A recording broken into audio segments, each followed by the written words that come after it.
মৌলভীবাজার শহর থেকে ৩ কিলোমিটার দূরে অবস্থিত বর্ষিজোড়া ইকো পার্ক। পার্কটিতে প্রবেশের সঙ্গে সঙ্গেই দেখা পেয়ে যাবেন এমন একটি ম্যাপের। এখান থেকেই তথ্য নিয়েই পুরো বনাঞ্চলকে আপনি পায়ে হেঁটে ঘুরতে পারবেন।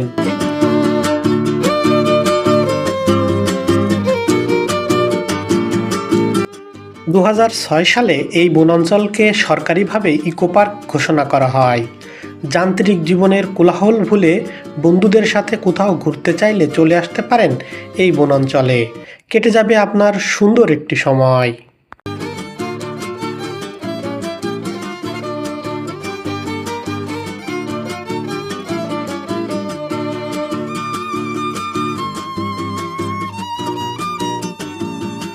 বন্ধুরা, এখান থেকে 3টা রাস্তা 3 দিকে গিয়েছে। আপনি যদি আমার পিছনে যে 2টা দেখছেন, একটা দিয়ে আপনি মৌলভীবাজার মেন শহরে যেতে পারবেন, আর একটা দিয়ে আপনি কালেঙ্গা বাজারের দিকে যেতে পারবেন।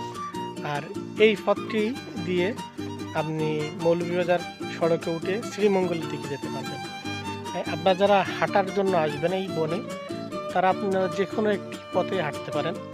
এবং এই বনের যে নির্জনতা, পাখির ডাক এবং সামনে যদি আপনার মেছোবাঘ কিং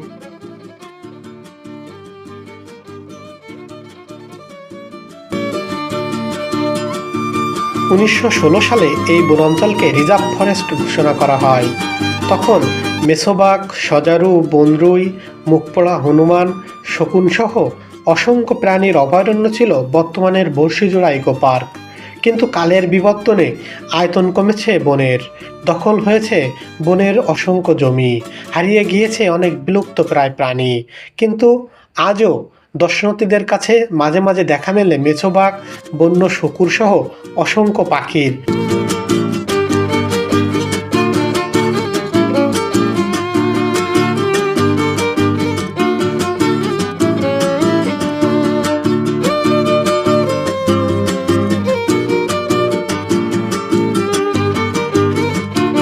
বন্ধুরা, এই বন ছিল একসময় মেছোবাঘ, মুখপোড়া হনুমান এবং উল্লুকের আবাসস্থল।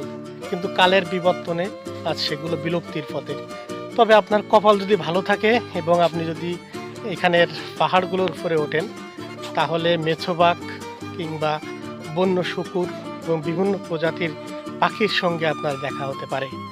এবং খুবই নির্জন, এখানে একা একা আসার কথা কখনোই ভাববেন না। যদি আপনার 3-4 জন বন্ধু মিলে কোনো বনে ঘুরতে চান, তাহলে আপনি মৌলভীবাজার এই শহরের প্রাণকেন্দ্র বলা যায়, এখানের এই বর্ষিজোড়া ইকো পার্কে এসে সুন্দর একটু সময় কাটাতে পারেন। সবথেকে বড় বৈশিষ্ট্য হচ্ছে এই বন কিন্তু সবসময় শীতল থাকে, সেটা গরমের সময় হোক কিংবা যে কোনো সময় খুবই শীতল থাকে। বিশেষ করে গর্জন এবং অন্যান্য গাছগুলো কিন্তু খুবই লম্বা, যার কারণে সূর্যের আলো নিচে পর্যন্ত আসে না বললেই চলে, পাতার ফাঁক দিয়ে যেটুকু আসে। আপনাদের জন্য এটি একটি সুন্দর জায়গা হতে পারে। প্রাকৃতিক বন দেখার সুযোগ এই বর্ষিজোড়া ইকো পার্কে এলে আপনি পেয়ে যেতে পারেন।